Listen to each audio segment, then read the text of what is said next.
Um, so thank you all for being here today. And another step on our journey to say goodbye to a beautiful mom, grandmother, partner, mother-in-law, and friend. And with us in spirit today, we have Heather, and Aunt Jenny, Aunt Judy, Uncle Ted, and Aunt Sharon. And we'll all be getting together tonight.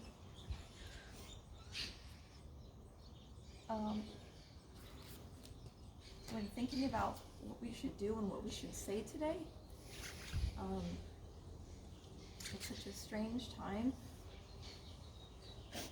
given all the restrictions that we have, but I thought rather than looking at what we can't do, let's think about what we can do and how can we make this as special as possible for our family and for our beautiful girl. And I thought, if you have 15 minutes, let's make it count, okay? And I think if our mom were here and if she had a choice between being in a room with a lot of people or being in a small, intimate gathering with those of us that are here right now with more intimate conversation, I know that this is what she would choose. This is not easy for any of us, and we all have our own personal journeys about how we're feeling right now, but I just think, can we all just take a moment, just a moment of silence, just so we can all be really present and hear some things, because everything you're going to hear today is actually what she chose. Okay?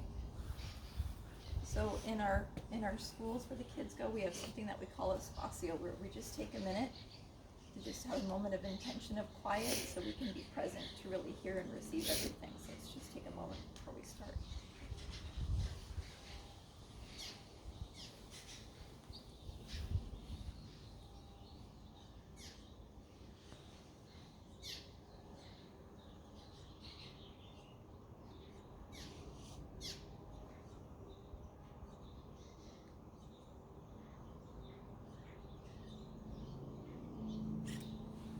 I thought I'd start out by telling you a little bit about where we are today.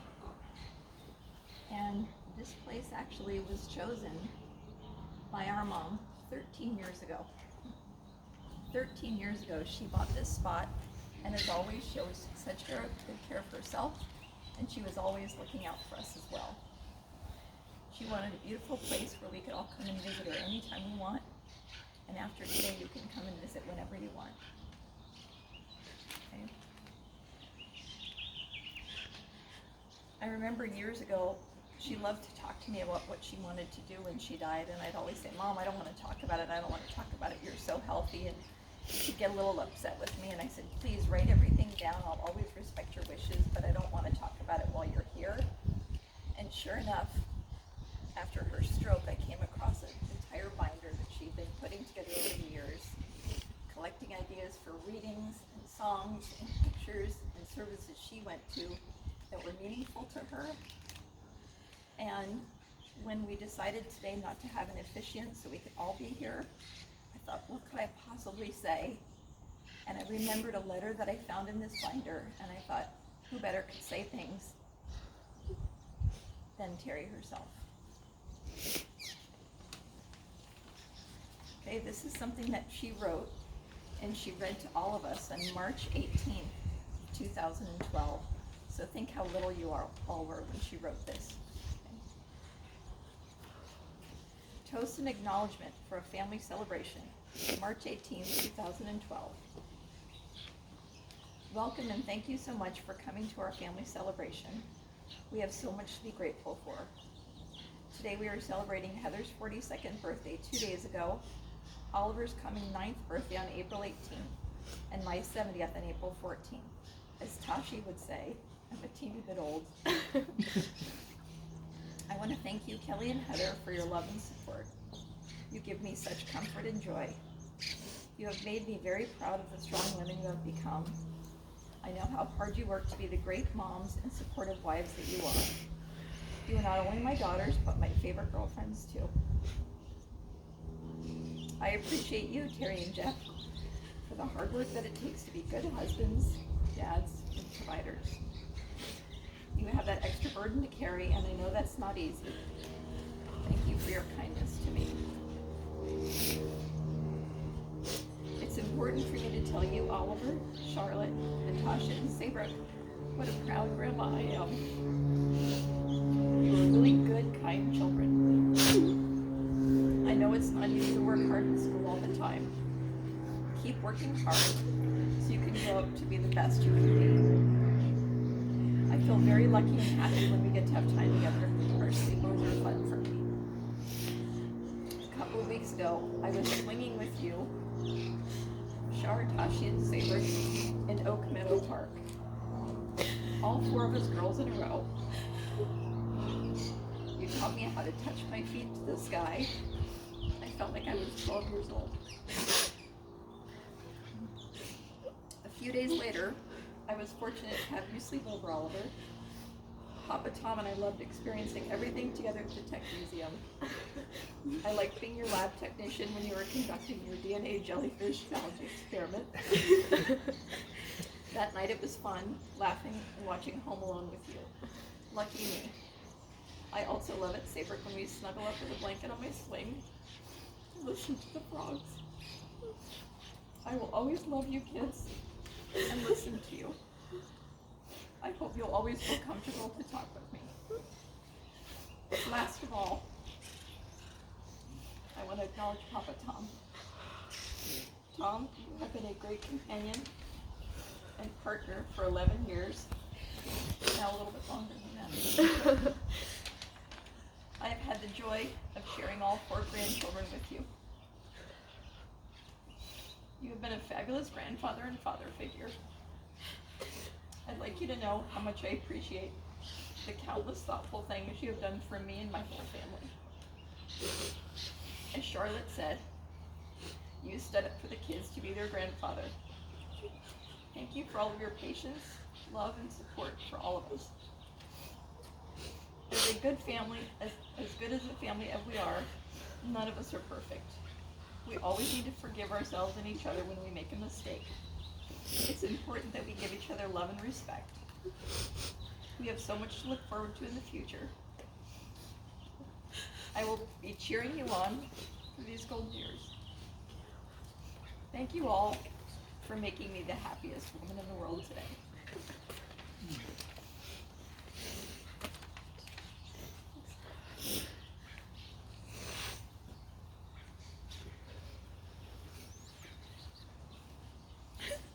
I'm going to give everybody a copy of this so you have this. Next, we're going to have Charlotte do something, and before that, I also wanted to give special acknowledgement right now to Chris, who has been my rock for the last 2.5 years, and you have done so much for us and our family, in addition to just being an incredible friend to my mom. And I'm so glad that you could be here today. Thank you. Thank you. Okay. Another thing that she had written down in her binder was there's a song called On Eagle's Wings. And we can't have the music, but the lyrics themselves are beautiful to him. And Charlotte said she was honored to be able to read this for us. You who dwell in the shelter of the Lord, who abide in his shadow for life, say to the Lord, my refuge, my rock in whom I trust, and he will raise you up on eagle's wings. Bear you on the breath of dawn, make you to shine like the sun, and hold you in the palm of his hand. The snare of the fowler will never capture you, and famine will bring you no fear. Under his wings, your refuge, his faithfulness, your shield, and he will raise you up on eagle's wings. Bear you on the breath of dawn, make you to shine like the sun, and hold you in the palm of his hand. You need not fear the terror of the night, nor the arrow that flies by day. Though thousands fall about you, near you shall not come. And he will raise you up on eagle's wings. Bear you on the breath of dawn, make you to shine like the sun, and hold you in the palm of his hand. For to his angels he's given a command, to guard you in all of your ways. Upon their hands they will bear you up, lest you dash your foot against a stone, and he will raise you up on eagle's wings. Bear you on the breath of dawn, make you to shine like the sun, and hold you in the palm of his hand. and hold you in the palm of his hand.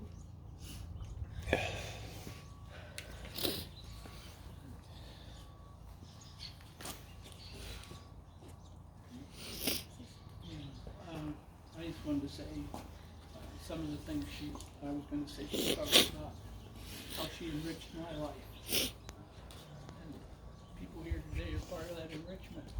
The 2 families, the 4 grandchildren.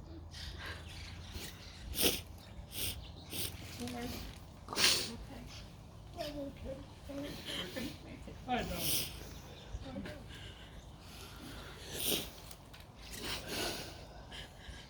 And that was it that I got to be. I didn't have any grandchildren of my own, so I got to be Pop Tom with the people here. The other thing I wanted to talk about is Terry was a teacher. And I don't think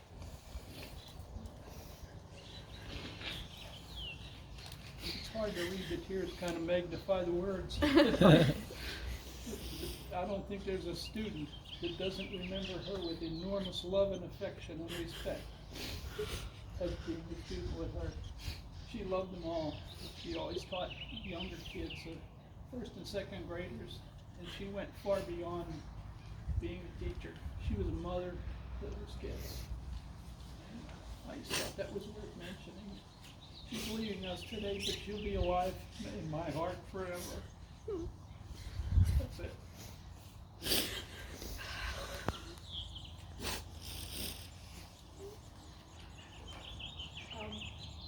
So in a couple of, we'll figure out a date, but I think after we all had a little bit more time to heal, that I think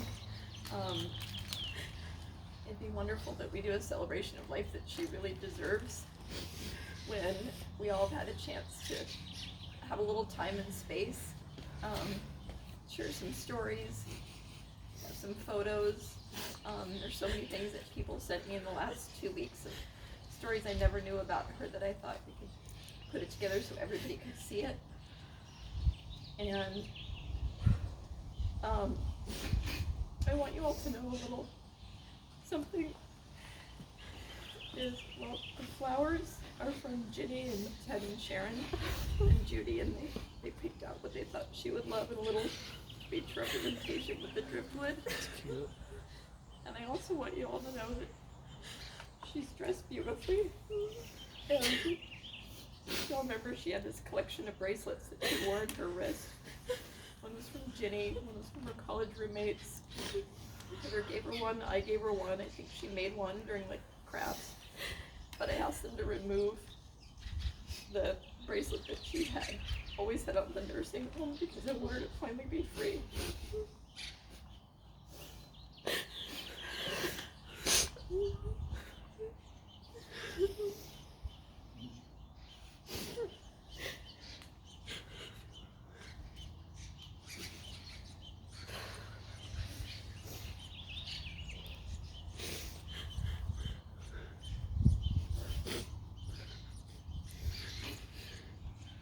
Okay, if I tell one thing that might be a tiny bit funny? Yeah.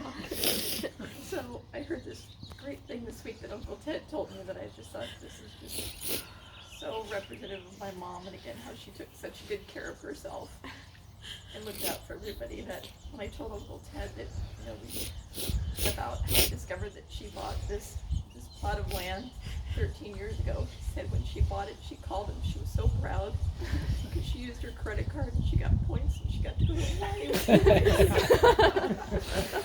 And I just thought, like, that's so her, and just just always thinking and always like, just having adventures, and I thought everybody might get a little smile out of that. Yeah. And this is close to the house where we grew up. So actually when I first learned to drive, Heather and I used to come back here in our car and drive around. And I think maybe at first we didn't know that it was a cemetery, and then when we learned, we stopped driving. But this was a place that was special, and so it's a place we can all come to.